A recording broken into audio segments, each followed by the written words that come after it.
Hello everyone, welcome to our normal editing session on Thursday. It's always Thursday, it never changes. For those of you that are in the UK, well done and welcome to my world where we've just gone through 3 days of rain. Solid rain, there we go, but it's sunny outside now, which is weird. So just as it gets sunny, we're now in a dark room editing. Cool. Also, I was going to put a bit of a shout out, a call out, because I thought we'd lost YouTube Jerry for a while. I'd missed YouTube Jerry in his caravan. But there we go, Jerry's online. Cool. Hello, Jerry, and everyone else. So who else is on? All the normal guys. So Brian's on, Claudio's on, Jose's on, Pablo's on, Sergio's on, loads of people that I'm not going to mention by accident. Peter's on, Simon's on, Barry's on, but we could spend 3 hours going through that. So today we are going through our normal thing of editing in Capture One. Obviously the same setup as we have constantly. Which is the next hour we'll go through your images, but also please feel free to interject and ask questions.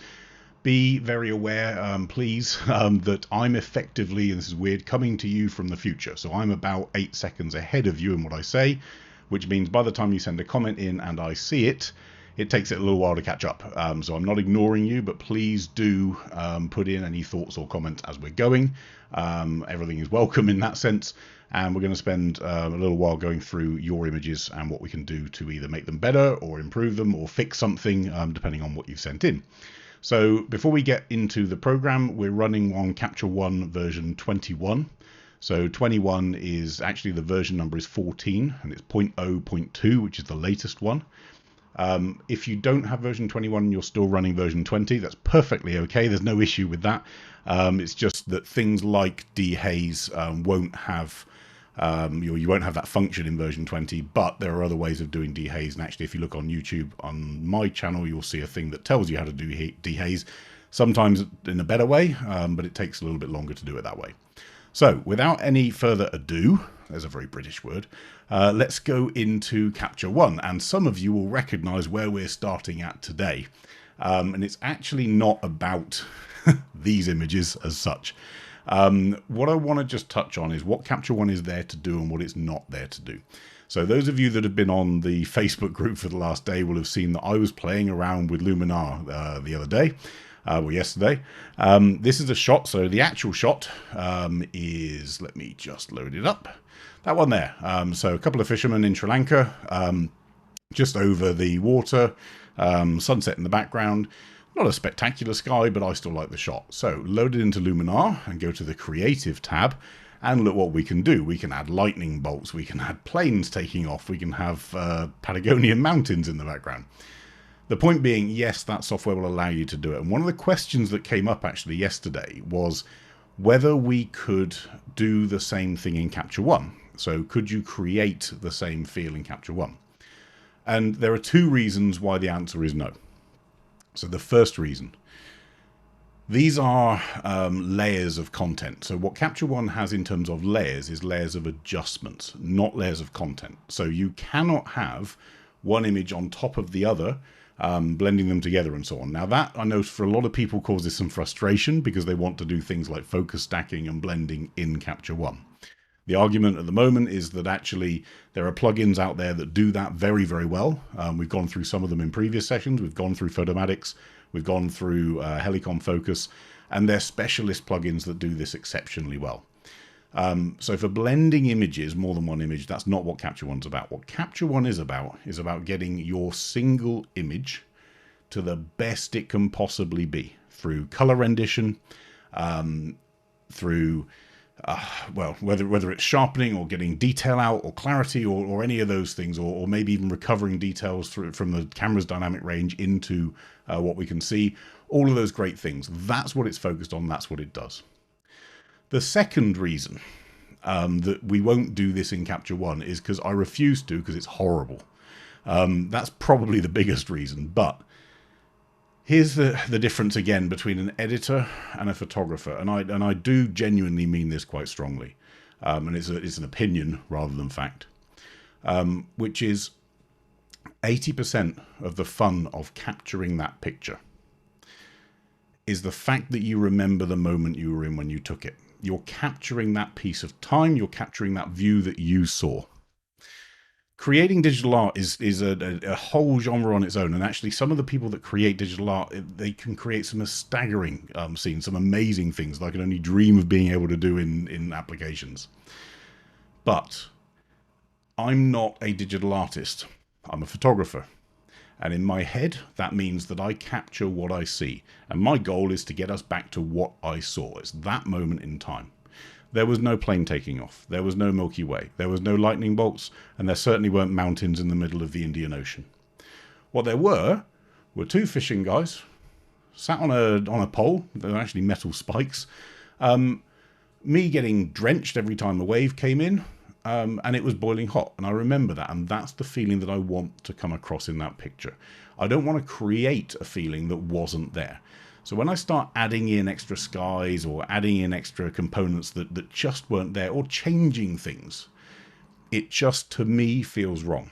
Now, that will be different to other people's opinions, but that's the angle that I'm coming from. And a lot of the editing that we're going to do today, and we have done previously, is about getting the image back to what we remember, not creating a scene that was never there and never existed.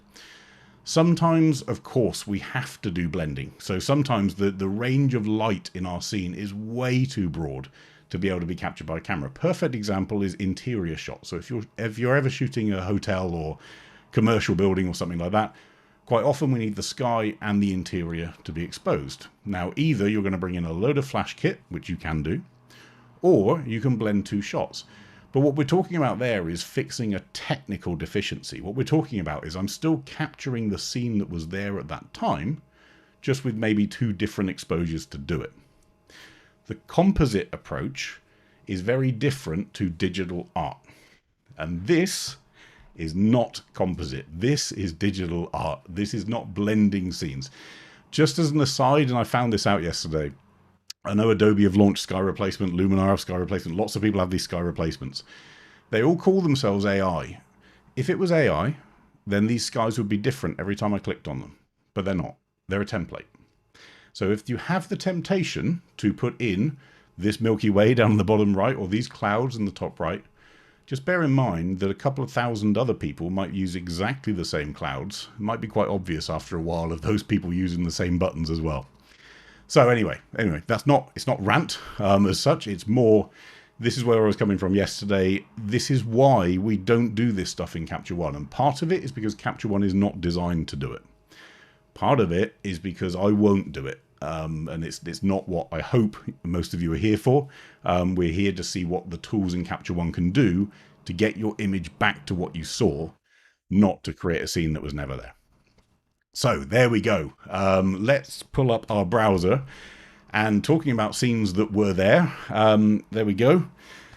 Here, funnily enough, it's the first time I actually played with editing a HEIC file, so an iPhone file in Capture One earlier. I've never actually played with it before, but I needed an example. So Joe was sent in an image that we're going to come to in a minute, and the issue was a lens flare, and actually not the lens flare, but one of the spots that comes out of that flare around the scene.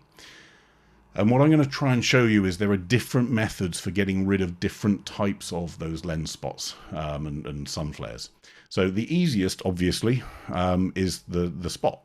So here we have a bright spot down here. We've got our sun, obviously, up in the top up here. So what we've got is the stream of light coming down here based on the angle that we were taking the picture of, and we're getting a bit of a reflection down here. So this is a spot that's pretty easy to get rid of. One thing, actually, another thing that's come up recently is someone talking about the maximum number of spot removals that you can have in an image. And you actually end up with a maximum, I can't remember where I put it. I may have even hidden it because I don't normally use it. But the spot removal tool, you'll have a certain number in here, and it will actually max out at the number that you can do. Now, as long as I tell it that this was a spot rather than dust, so that it has a different algorithm based on whether the spot is dust or whether it's a spot on the lens, it will try and get rid of it. But honestly, as a result of version 20.1, so May 2020's version of Capture One, honestly, the healing brush has got so good recently that I've stopped using the spot removal tool. I now just solely use the healing brush. And the reason is because I can choose the area it's going to take it from and decide what I want it to do. So in this case here, in fact, I'm just going to remove that stone as well next to it. It's going to choose an area. It's going to repeat that stone. I don't want it to, so we're going to drag that origin. So just click on the circle up to, let's find a space there. Yeah, that's blended in okay. Yeah, we're not too bad. Now, we still have this rather faint, bigger spot down here, and we'll come on to that in a second. But in essence, that's got rid of this sunspot down here. Of course, it's created a heal layer by doing it. So all I did to do that, click on the heal brush up top. If it doesn't say heal, or you don't have the little Band-Aid logo, hold down your mouse and you get to choose between healing, cloning, and remove spot. We'll come into the differences in a minute. So the healing layer gets created and off we go. And I can move that origin around. If I want to specifically control the origin of a healing brush, very easy to do. So I go to my healing layer and I can hold down the Option key, so there, and click, or Alt key on Windows. That then tells Capture One where I want my origin to be. So don't try and be clever, just do what I tell you. And then choose the destination and it will literally take it from there to there. So if you just start drawing, Capture One will choose a destination for you. Oh, sorry, an origin for you. If I don't, then it will allow me to hold down the Option key and then choose that destination and origin independently. So, simple dust spot removal, easy. Just the same as a dust spot. More difficult. Ooh, didn't even notice that guy there. Let's remove that guy quickly. So, healing brush. Let's see if we can very easily get rid of this person. If this is anyone that's watching online today and you recognize that clothing, sorry, you've just been deleted. It's not personal, but there we go. So healing brush without choosing an origin, just click it. Now it's chosen an origin way out up there, so we don't want that. We want an origin down here. Okay, and it's done an okay job. We might need to blend that in a bit, but we've got rid of that person. So, what about this? This big lens flare on the left-hand side. Bit more complicated than the spot because we've got to put in some new content, and actually this content is really difficult to deal with. So, I'm going to remove that heal layer just for simplicity. So, what I actually want to do is try and see whether the healing brush can just fix this in one go. So let's just start drawing like that. Rather than having to draw it all in, I'm just going to right click and oops. Oh no, sorry, we can't do that with a heal, can we? We can't fill in the mask with a heal brush because it's not a mask, it's a heal brush. I was going to be lazy, but there we go. So let's draw in that big blob. And Capture One has decided to take this field over here. Yeah, not a bad decision. And paste it over here. But what we've got now is this weird thing where we've now got a, well, I guess a dust spot or a light spot shaped field. And we don't have the line of this hill going up there. So that's a problem for us. Instead, what we could do with really is taking some of this hill and trying to line up that edge, let's say to there, a bit higher. Yeah, that's looking pretty good. Okay. And let's just extend the edges out so it does a bit more of a blend. Okay, so we're now looking good on the hill, but we've invented some new trees behind. And this is where people get into problems with thinking about the layers of healing. Because the healing brush will always use the raw data. I can't now take something that it's painted on and add that on top with the healing brush. I'd actually have to effectively export and flatten and redo it. But it does work in layers. So if I create a new healing layer and then paint over these trees, so along there, pretty good. Okay. Hopefully it's going to choose an area over here. Yes, it has. There we go. But I've now got this weird thing where I've lost the hill join again. Not perfect. But in part, that's because this heal layer is on top of the one below.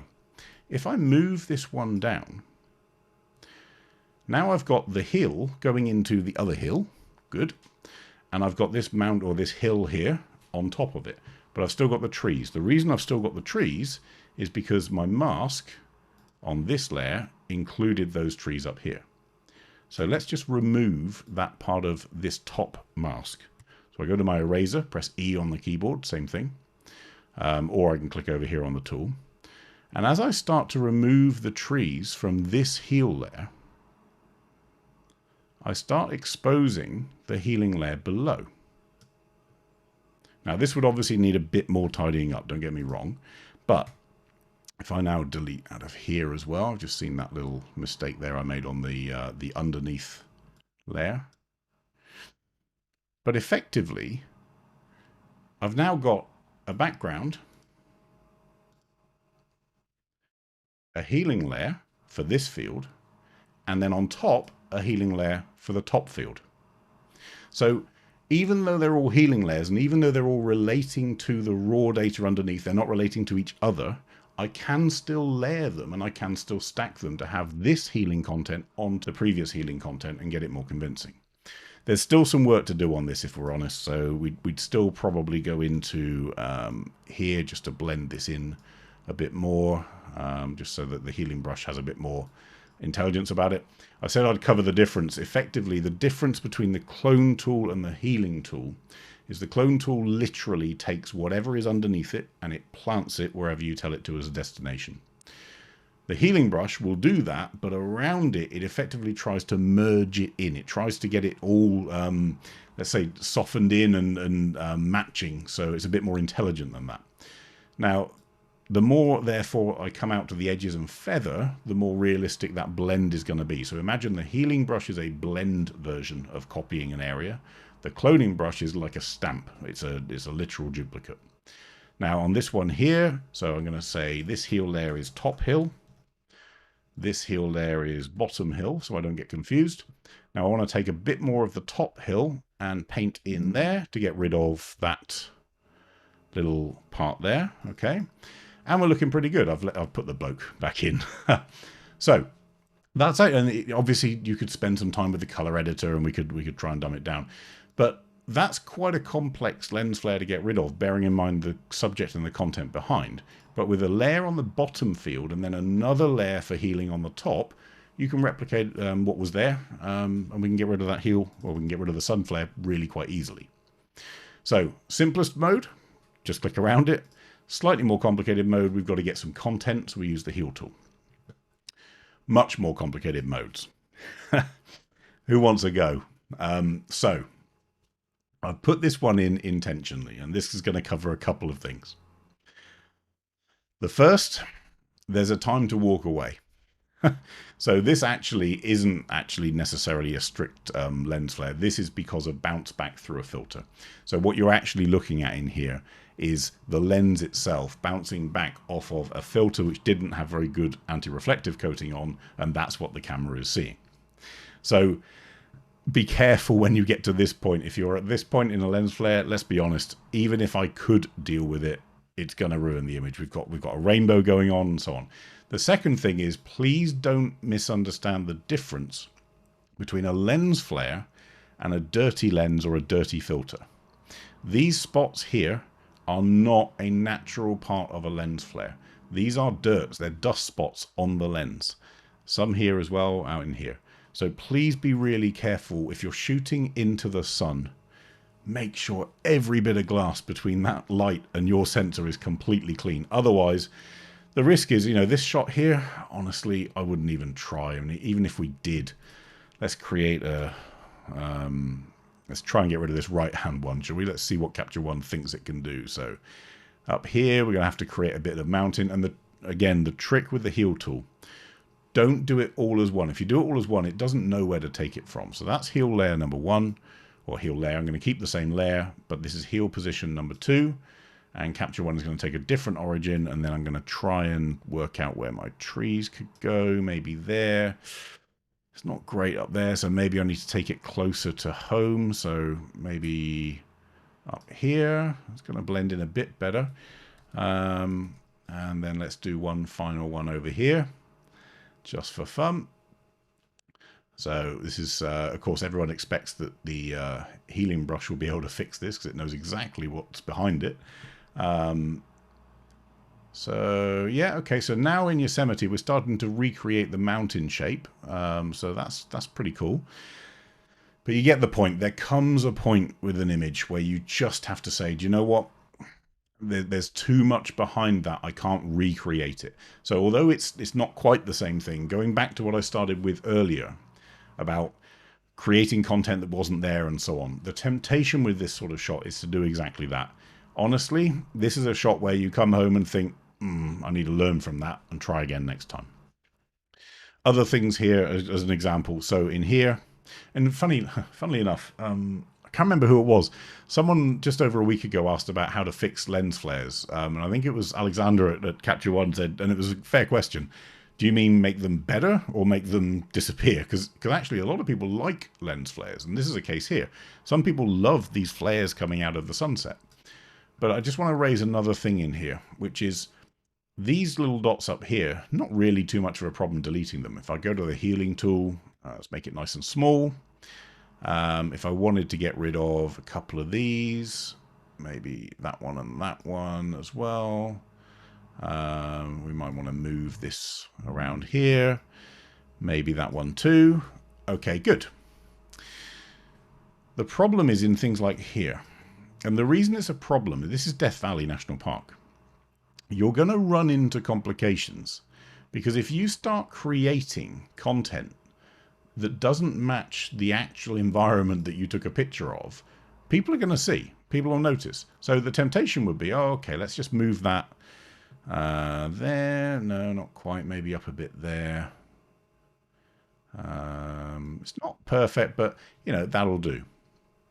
And then someone points out that, hold on a second, that's Badwater. Badwater Basin doesn't look like that. It's got this tongue that comes out here and so on.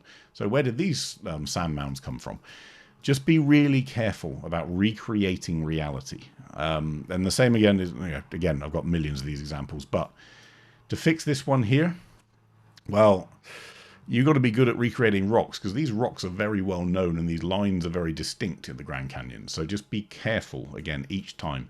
Decide whether it's worth replacing that lens flare in order to get the content that you need. So, simple one, slightly more difficult one, runaway one, and then ones where you need to think about whether you would rather keep the flare in, because in some ways it's quite a nice addition to some images, or whether you want to try and recreate what was underneath, but be really careful recreating reality because someone obviously will know what reality is. And it's wrong. Sorry, it's wrong. So going back to Joe's image. So Joe sent this shot in, and the challenge is this little flare in the bottom right. And if I just turn off these healing layers here, so this is actually the after image. Let me go to the before. You can see it's very faint. There's a couple of extra little dots along here. It's a faint lens flare, but I get it. It's a bit distracting. So let's have a look here at the finished version. So I'm just going to turn on Joe's layers, and there we go. Let me just go through a couple of questions. Pablo's first question: when I took this photo, did you want this or did you trash the photo? No, I didn't want that. Let me. I think you're referring to this shot here. No, I did not want to see that in the photo. In fact, we were doing a bit of filter testing, and there was a very long story short, there's an issue with some coating on some filters, and when you shot directly into light, what you were getting was actually a bounce back of the light that hit the lens onto the filter on the inside that went back into the lens. So you actually got to see your camera. And in fact, if you upped the clarity and pulled back all the highlights and pulled up the shadows, you could actually see in some cases the lens information and the filter size and all that stuff. So no, it wasn't wanted. And at that point, you just got to say, look, A, don't use a filter if it's going to cause that, and B, move on. Time to move along. But then Pablo's second question, so maybe a normal layer and play with the colors to remove the red. Yeah, and we're going to come on to that in a second. Serge's point, it's only when the sun is shining you realize your car windows are dirty. Yeah, exactly. So, remember on a grey overcast day, you look out the windscreen, everything's fine. The second you're looking into the sun, you see all this muck and mess over it. Same with your camera, same with your lens, same with your filters. So if you're shooting into the sun, just be really sensitive of what's on that glass.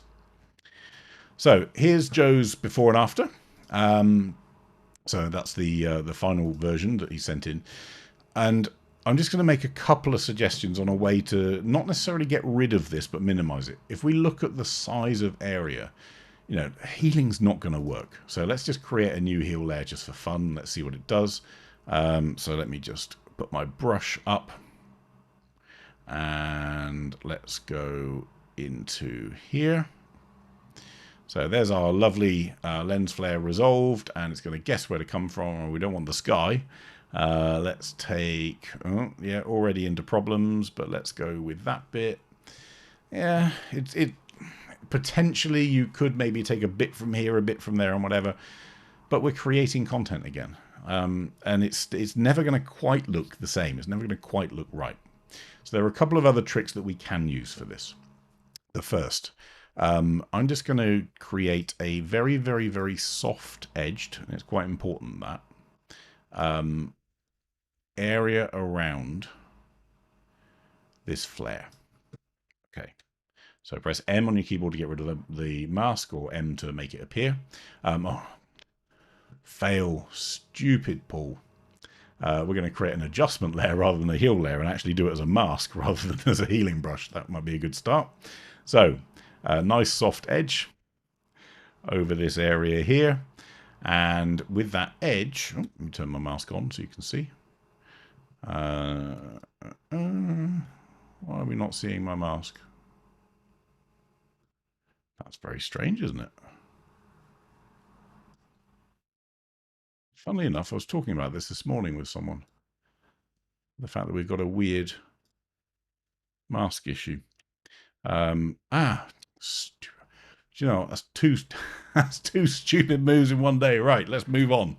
That didn't happen. Everyone, there's nothing to see here. Everyone move on. So, but fair play. Good shout, Paula. Opacity, yeah. So just to explain, on my brush size here, I actually had opacity set on here wrong as 1.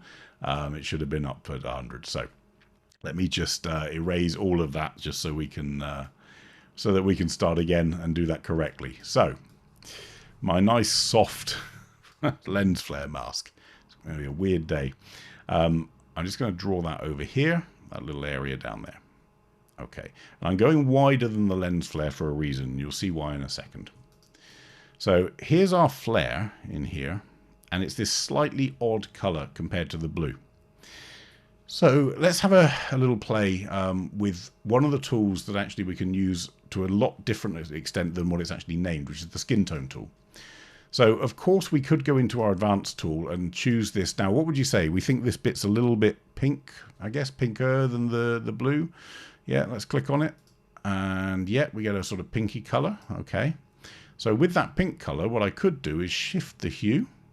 So we can make it, well, we can go from one extreme, which is to the red and the orange area, or we can go across to the blue area down here. Yeah, we could desaturate it if we want to, or we can increase some saturation to get some more blue in. Let's go to there. We could pull some lightness in. Okay, so already it's slightly less pink, but it's not making enough of a difference, really.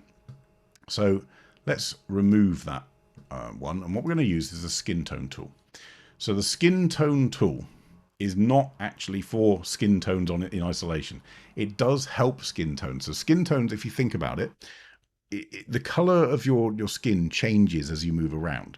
So there'll be blemishes, there'll be tonal differences, there'll be high bits, low bits, there'll be bits that pick up the light and so on. So there's a skin tone tool in Capture One which is designed to change the uniformity of a color, and it's designed to make colors around it or areas around it in the same color range more similar. So whether that's skin or sky, and we've used it for the sky before, but in this case we're going to use it for this lens flare. So on the skin tone tool, I'm going to choose a color that I want everything to be uniform to. So I don't want to choose the worst bit of the lens flare, but I don't want to choose the purest bit of the water. I want somewhere in between. So maybe sort of here. Yeah, that looks pretty good. Somewhere between the blue and that pink that we saw. Now I'm actually going to stretch this out to include more. And remember, we're only including the bit that I've actually masked. So with that, you've got these two sections. You've got the amount section and the uniformity. So the amount is on about the color that you want it to be, effectively. So where do we want it to end up? Well, actually, I'm happy with it where it is in the middle. But uniformity says anything in this arch, I want you to start matching the color that I chose. And also we can do it with lightness. Now, lightness, be careful because you start losing contrast. You can see it there. So we're going to leave lightness pretty much where it is. But our uniformity and our saturation, yeah, that's looking pretty good. We could change our hue to go a little more blue. And we could increase our saturation a touch. Okay.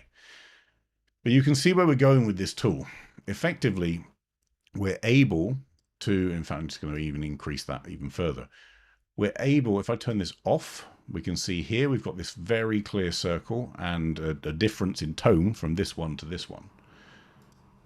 We can smooth that out. Now, if I don't like how pink the whole thing's gone, well, we can change that hue back to being a bit more blue, and we start to lose it.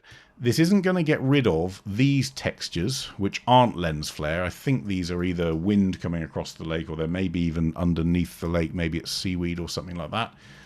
So this isn't about doing that. It's about that colouring and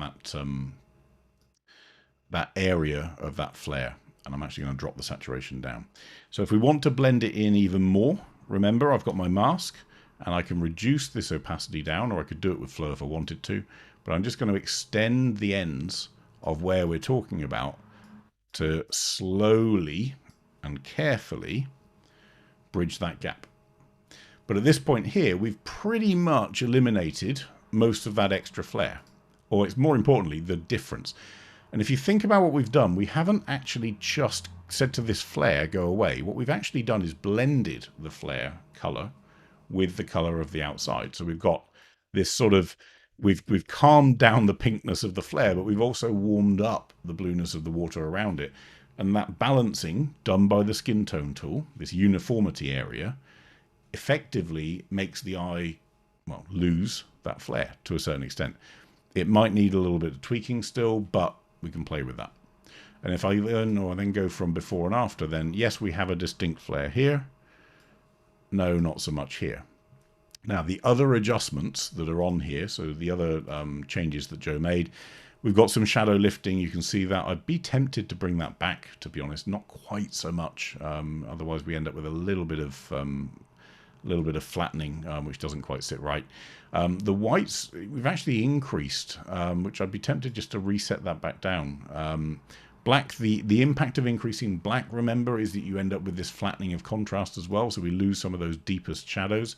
Again, I'd be tempted just to pull it back. And highlights, I'd be tempted to pull back as well.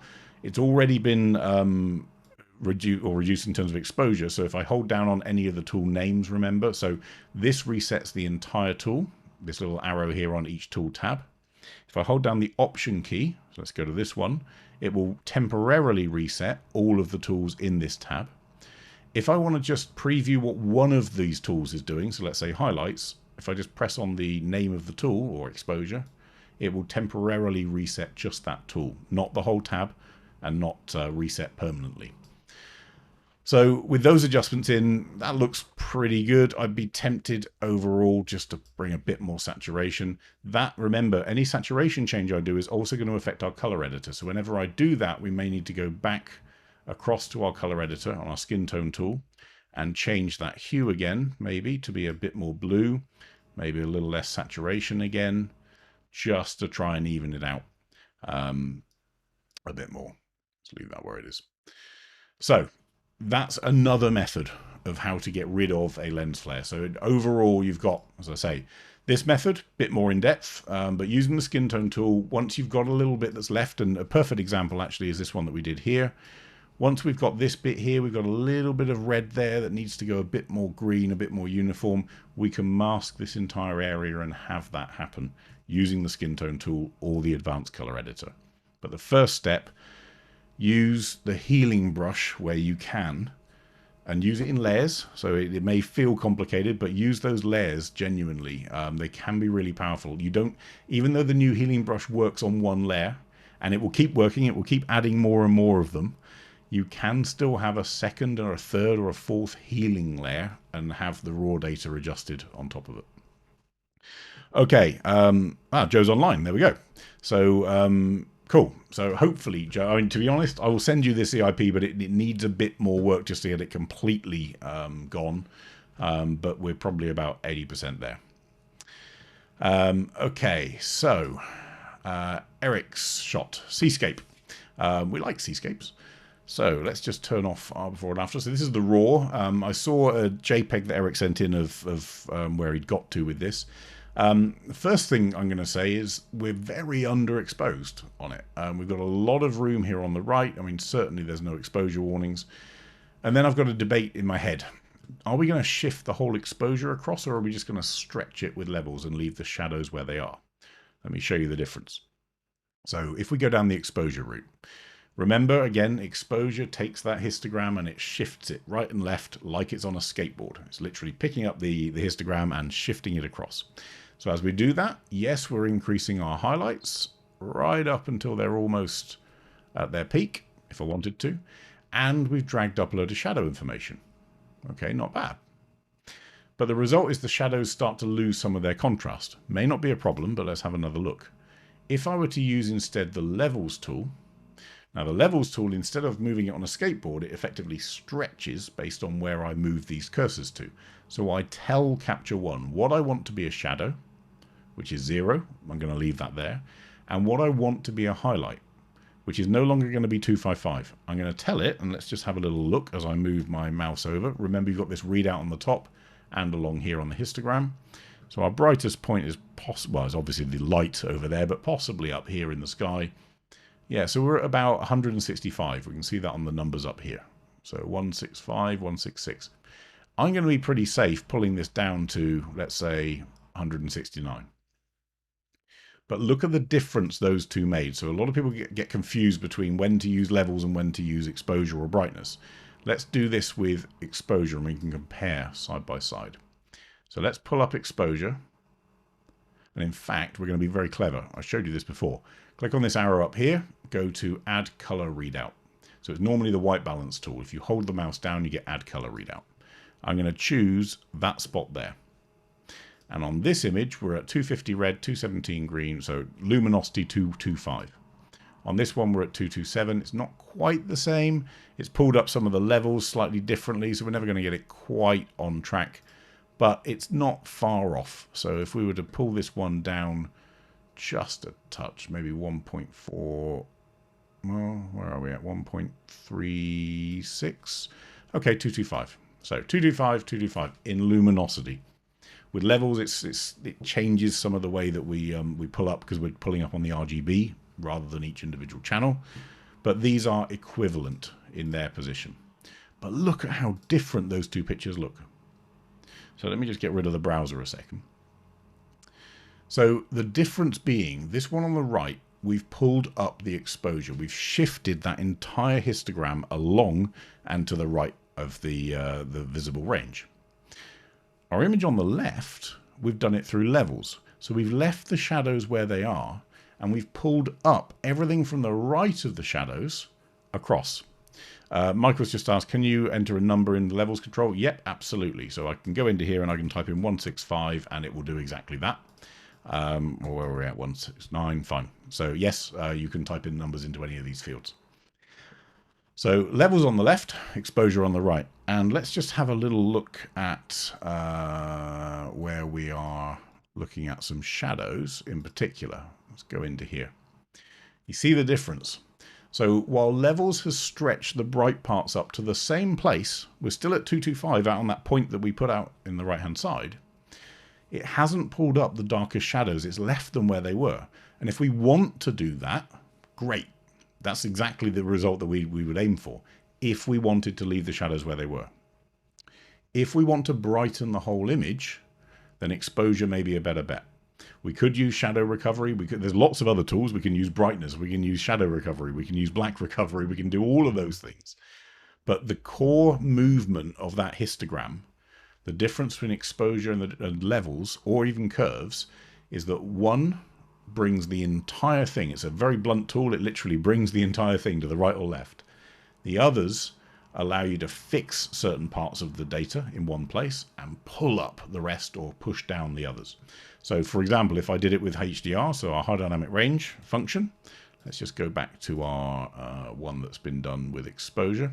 So if I wanted to pull up shadows on their own, it's pretty much leaving the highlights where they were, but it's pulling up the shadows. The result is a flattening of the image. You lose contrast. If I pull down the whites and down the highlights, we shift down those white parts again, but we're leaving the shadows where they were. We're not pushing them off the end of the histogram. So each of these has a different method of brightening or darkening the image, but they're all really important and they're all very different. So when you start thinking about, well, why should I use levels versus curves versus exposure, think about what you're trying to do before choosing the tool. If you did this purely with levels, you'd be left with very dark shadows, and then you'd spend all of your time pulling up the shadows. You could have just done it with exposure in this case. In another case, maybe not the same. Deepak's just asked, can we use the curves tool instead of levels? Absolutely. So let's create another clone. Let's just reset this one. So if we don't want to do it with levels, we can also do it with curves. So we can actually pick up our curve and move the white point up to here. So we're basically, just like levels, we're stretching our histogram along. But equally, what I could do is say, well, I'm going to leave the shadows where they are, anchor point, and I'm going to pull up the midtones and the bright parts. Or I can lift the shadows on their own, and I'm going to leave the midtones and the bright parts pretty much where they were. So curves gives me a lot more control over different elements of the histogram, but it can get things a little bit more complex. So Jose's just asked with where are we, Luma curves that keep the same colors. So I think we covered this a couple of sessions ago, but yeah, there's a difference. RGB can affect things because if you look, for instance, at this point here on the RGB curve, if I lift this section here, it's going to lift the blue disproportionately more than the green and the reds. In our Luma curve, it ignores color values and it just takes the brightness value effectively of each pixel, and it's going to lift brightness without affecting color. So if you don't want to affect color at all, use your Luma curve. If you're happy affecting color, then you can use your RGB curve. If you really want to play with color, then use your red, green, and blue channel curves. That can be really fun. It can also be really, really destroying. There we go. Where are we? A couple of other questions. So Paul is saying, is there a situation where you would advise using the contrast slider or leave it alone, as I usually do? Contrast, I use sparingly. The reason is, it is a wonderful tool if you have a histogram which is smack bang in the middle and you want to increase pure contrast from the middle. That's what it's designed to do. It takes everything from the middle and right and makes it brighter, everything from the middle left and makes it darker, and you get this separation of the histogram. Very rarely in life does a shot actually work out like that. So what can happen, for example, in this shot where most of our data here is on the left of the histogram, as I pull up contrast, it's going to darken the bits I already have dark. I don't want that. If I pull down contrast, it's going to squish it into the middle. I'm better off in that case using levels. It's just going to be a better result. Okay, so with this shot, let's pull up our exposure, because we've worked out that actually we're pretty good with that as a tool. It's pulled up, and remember a couple of sessions ago we talked about dynamic range, so it's pulled up some more information that wasn't in the RGB curve that's now visible to us because we've lifted that out of the darkest shadows. We've got a little bit of highlighting up here that I might want to just drop down, and I'm not dropping it down because it's too bright, it's because I know there's color there. So I want to bring that color back. And then we've got to work out how we want to play this image. My first gut feel is we want to make this sea rough. It is rough. It's clearly moving. There's waves and everything. So what if we create a very, very rough layer? We call it C. I'm going to put 100% opacity. The reason for that is I'm going to use my layer control. So this one up here. So this opacity thing up on the top left to control how much of this stuff I want. I'm always using a soft edge, and the reason is I don't want someone to see where a mask has begun and where it ends.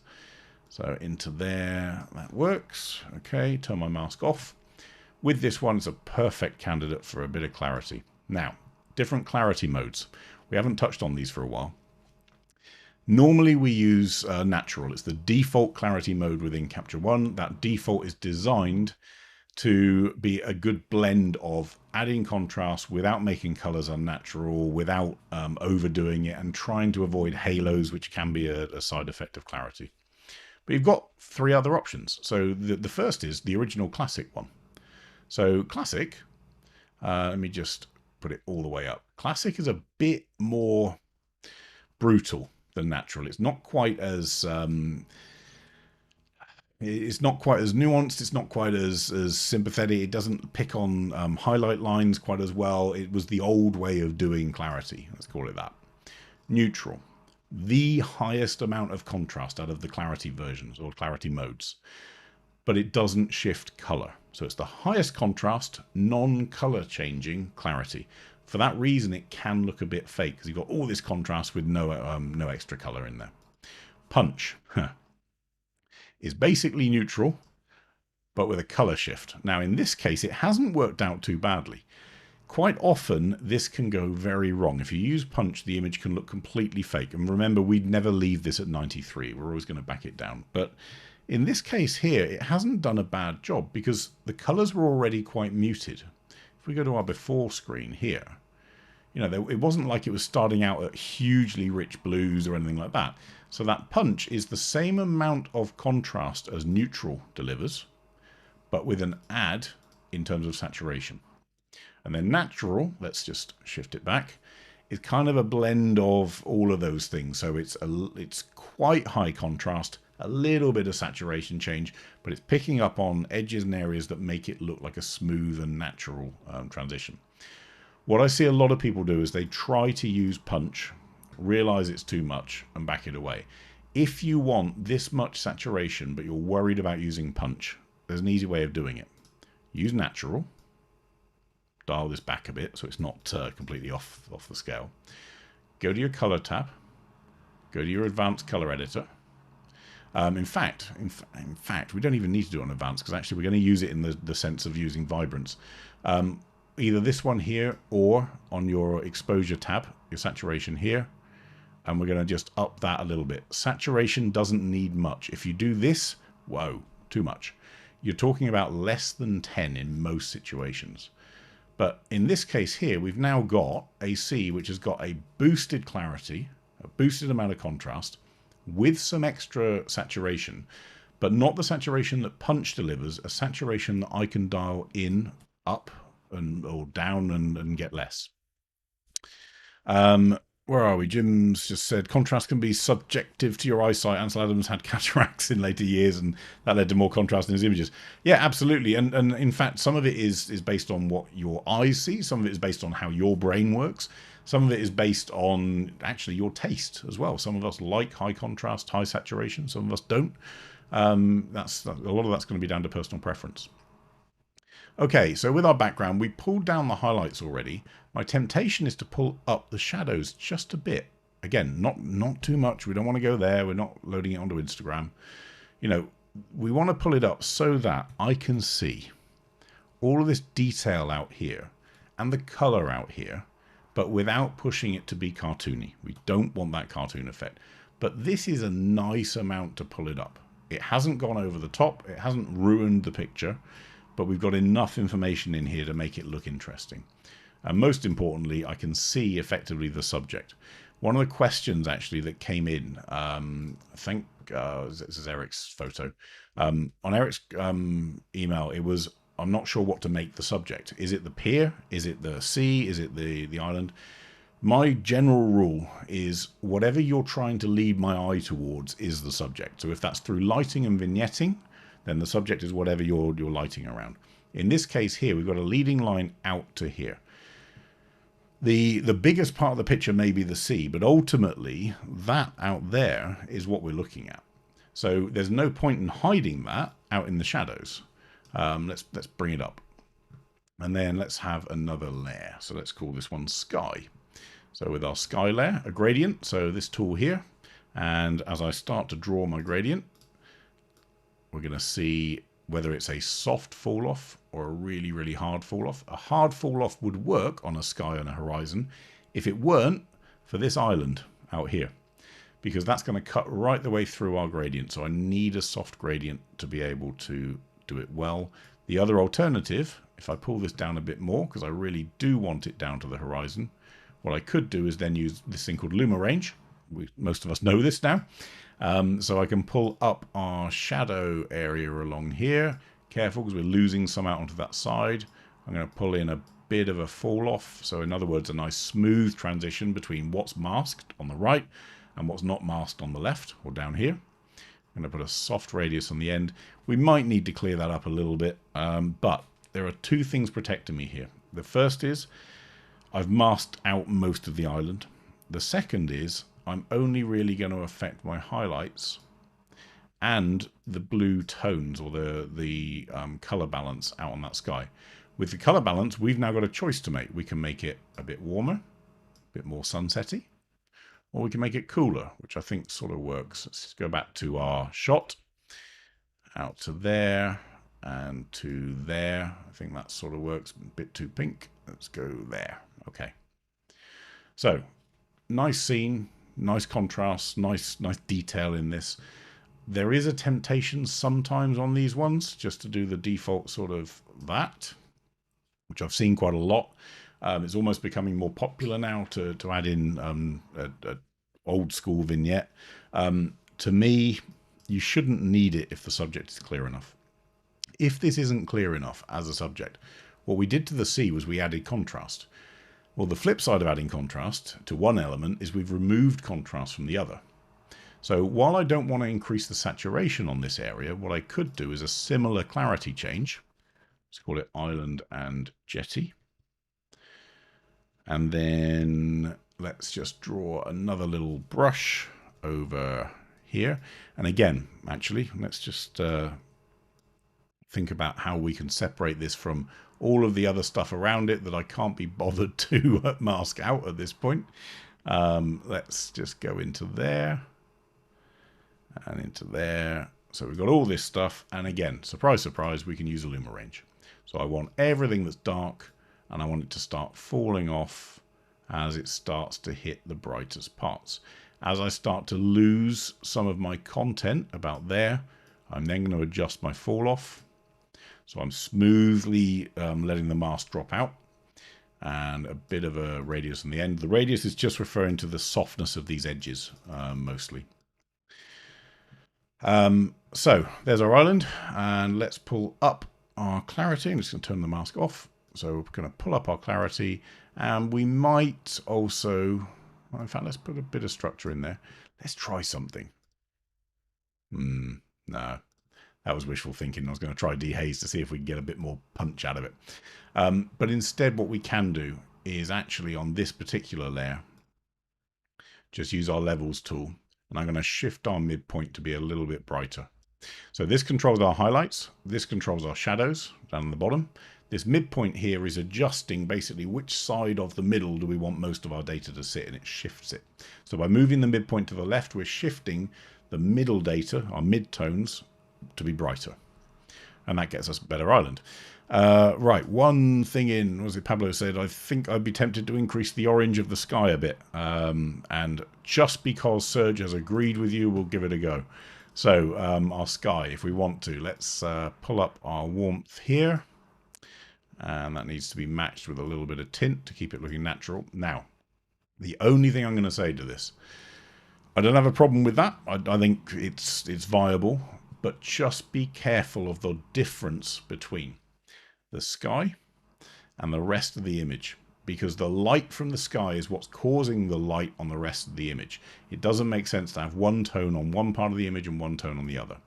If I want to do this, really, I've kind of got to consider using it on the whole image a bit, and then I might boost it a little bit on the sky too. But just keep in mind they have to match up. It doesn't make sense. Let me just do a full example. This doesn't make sense, for example. Never do this.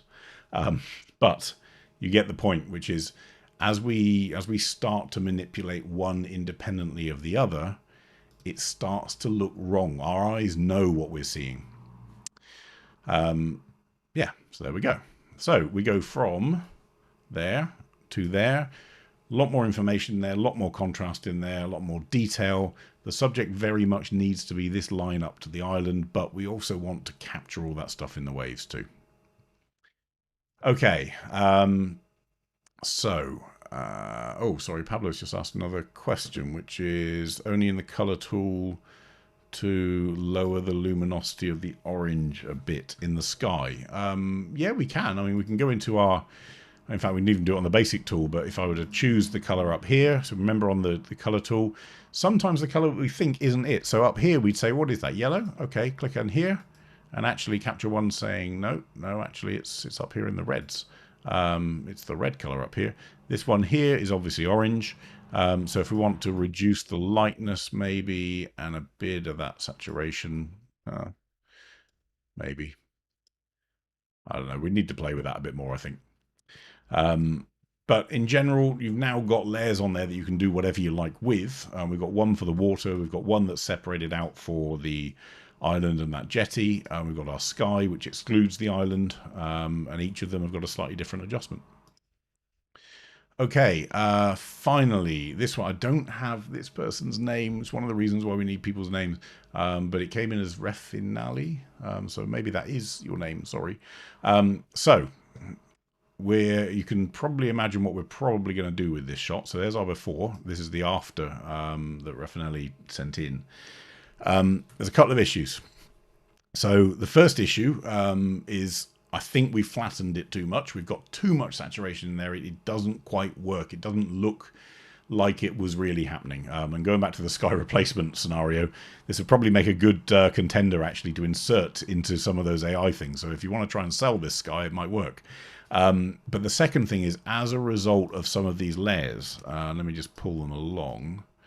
I think, where are we? Sky. Yeah, we've got some stuff going over here, which is causing these dark halos. It sounds odd, dark halos, but it's causing this differential here on the boundary. I'm going to do something very simple here, which is I'm going to go back to the original file. I am going to go to our color tab, so up here, and I'm going to change the curve from being auto to being linear response. So the first thing is, if we've got our overblown sky and dark shadows, linear response is going to help to recover some of that information. From there, well, we can pull down our highlights a bit more if we want to. We can pull up some clarity. This is on the general background layer. And we're going to pull up, for sure, our shadows, just to see some of this information here. And look at our histogram. We've got a lot of stuff in midtones, a lot of stuff in shadows, and stuff in highlights. So highlight recovery is going to help us. White recovery is going to help us. A little bit of black recovery might help too. Now let's separate the two out. And what we're going to do is we're going to do exactly what this person did before, which is to add a gradient in. But I'm going to use that luma range again. And I'm going to exclude all of this dark foreground. So we're going to go all the way along to there. Soft fall off again. So this is all about being subtle with it, and hit apply. If I wanted to get rid of this bit down here, so if I turn my mask on again, we can see in here we've got some stuff. So I'm going to use my eraser, make it smaller with the square bracket key, click, and it's going to say, do you want to rasterize the mask? I do. I no longer want it to be a gradient layer. I'm done with the gradient, but I want to get rid of that bit out of it. Good. There's my mask. Now, I can increase the saturation a bit. Not a lot. A bit. I can reduce my highlights even further and my whites even further. I can add a bit of clarity on there if I really want to. You know, I'm sure this felt like the sky was exploding with color at the time, but just be careful that you don't overdo it. We can also, on top of that, create a very, very subtle reduction in exposure as if it was a GND filter. And then down here in our foreground, well, we could invert that mask. So I'm going to go onto here and say, no, actually I'm not. We're just going to do a very, very, very quick same thing again, just to reinforce this. So there is my gradient let. Sorry, stupid. Third stupid thing. They say things come in threes. I've done it. There we go. Third thing wrong. So I'm going to draw in my gradient layer along here. Now I'm going to use the inverse luma range just to hammer this home. So I'm excluding all of that highlight stuff and probably a bit of the ground as well, but that's okay. Radius up, okay. And with this, we're going to add in some clarity. We're going to put in a bit of saturation if we want to. And we get to a pretty natural place. We certainly don't get to there. This, to me, feels like it's probably pretty accurate. This was the shot out of the camera. This is what we can recover quite naturally. This is probably going a bit too far. So there we go. Those are our shots for today. So we've got this very quick sunset recovery. Eric's Seascape, Joe's sun flare removal, and a load of other sun flare removal techniques that hopefully help. If they don't, then you know where to find us. But also a warning: don't do this. Bad, very bad. Stick to this. Okay, so that's us for this week. Next week, same time, same place. In the meantime, obviously, we've got Facebook.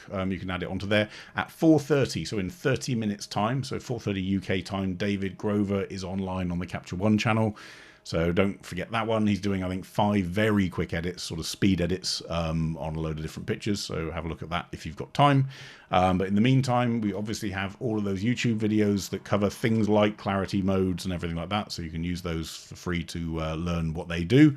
And don't forget to send in your images, paulreeferlive.wetransfer.com. Please include your name. I can't say it enough times. Please, please, please include your name so we know whose image we're working with. But between now and then, in a week's time, stay safe, stay at home if you've been told to. Hope everyone's well, and we'll catch you next time. Cheers, everyone. Bye-bye.